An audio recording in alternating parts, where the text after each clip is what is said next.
And again, just to mention that I am from Kuujjuaq. I now live in Nunavut. You will see just the remarkable, majestic pictures of the Arctic behind me. And I'm sure by the end of this speech, having seen all of that, you will all want to fly to the Arctic tomorrow. And I was born, of course, very traditionally, traveling only by dog team the first 10 years of my life. And now, in one lifetime, we have come from that very traditional way of life to one where now I fly jumbo jets around the world, oftentimes to negotiate help UN treaties, just to give you that picture of how quickly things have changed for our world. So as the Arctic ice melted this summer at a staggering, completely unexpected rate, the Arctic has secured its place once and for all as the world's climate change barometer. And we Inuit are the mercury in that barometer. Our hunters are, in fact, the sentinels in that for the rest of the planet. And what is happening in the Arctic now will soon happen. And in fact, I have been saying for years that it will soon happen, but now we see that it's already happening. And all through all of this tumultuous change in our world, we have had our land. We've had our ice. We've had our snow. And the wisdom of our traditional knowledge, our hunters, and our elders. And for hunting, as a hunting culture, there are few people in the world who really truly understand the power and the process of the hunting culture, that it is not just about the killing of animals.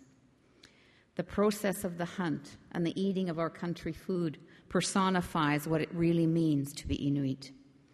It is on the land that the values and the age-old knowledge are passed down from generation to generation. And the children who are taught on the land by the very nature of the wisdom of the land are taught the character building. By nature of the land and the wisdom of the land, it is not just the technical aspects of a hunt that we talk about. It is teaching our children to be patient, how to be bold under pressure, how to withstand stress, how to be courageous, how not to be impulsive, how to have sound judgment, ultimately to be wise. Those are skills, naturally, that a hunting culture teaches to survive the land, but it also is very transferable to the modern world, where our young people oftentimes are not making it in this new world order of globalization.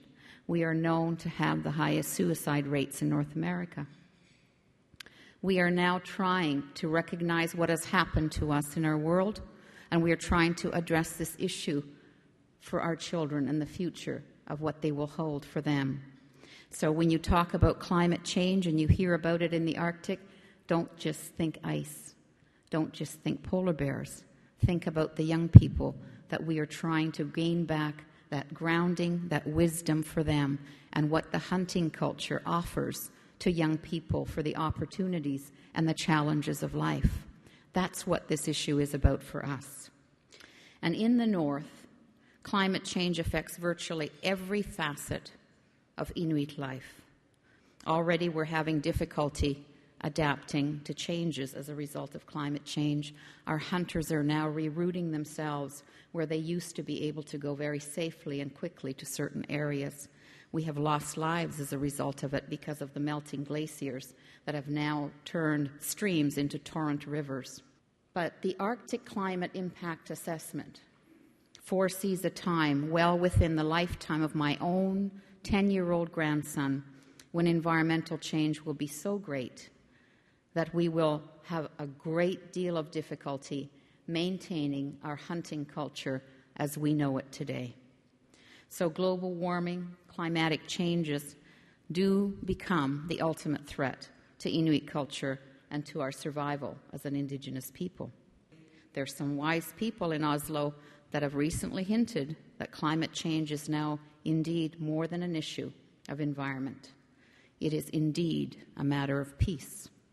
And just last month, with scientists around the world stunned by this summer's enormous and never-before sea ice melt, the most dire predictions now look toward an ice-free Arctic Ocean by the summer of 2013.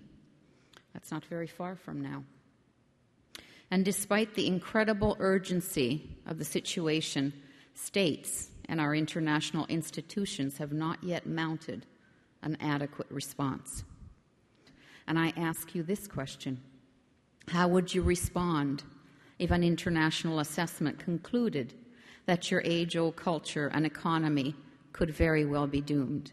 And how would you respond if your ancient way of life was destined to become a footnote in the history of globalization? And we have to regain back this human perspective if we are to slow down and eventually stop human-induced climate change. In our Inuit language, in what we call Inuktitut, my language, my mother tongue, we have a word called sheila. Sheila means the air, the weather, the atmosphere, but it's also a word for intelligence and consciousness and wisdom. It is understood to be the fundamental principle underlying the natural world. Sheila connects a person with the rhythms of the universe, integrating the self with the natural world. And for Inuit, we are all connected, physically, spiritually, and of course through our common atmosphere. We must correct the global imbalances caused by the great disconnections that have grown between us. And climate change science tells us that a window of opportunity, while brief, yet remains to save the Arctic and ultimately the planet. So coordinated action by the developed and developing countries can still forestall the future projected in the ACIA and can reserve our human rights. And that is the way in which we can change the world, is by building partnerships and working very closely together with the wisdom of Indigenous peoples of this country. We do not want to be just powerless victims over the matter on what is happening in our world, because we have many things to offer. We, after all, have lived for millennia sustainably, with much respect for all that is around us, our environment, our ecosystem.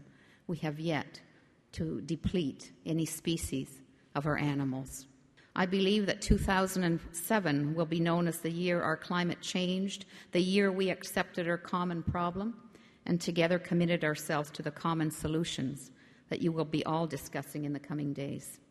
And to spur these solutions, I look forward to the greatest emitters translating their new resolve into firm, binding commitments, and of course to be able to share equally the burdens of emissions reductions, or equitably. Mitigating the worst impacts of climate change will require a dramatic global effort to implement new technologies and alternative sustainable energy systems. And many of these have already been developed. So it is now time for nations to implement strong policies that spread these advances through all the sectors. And I look forward as well to the wealthy developed nations that surround the Arctic behaving with care and with foresight as they determine the new uses of the new sea. You see, as long as it was ice, nobody cared, except us, the Inuit of the Arctic, because we have been on there for thousands of years. But now it's become water. Everybody wants a piece of it for their own devices.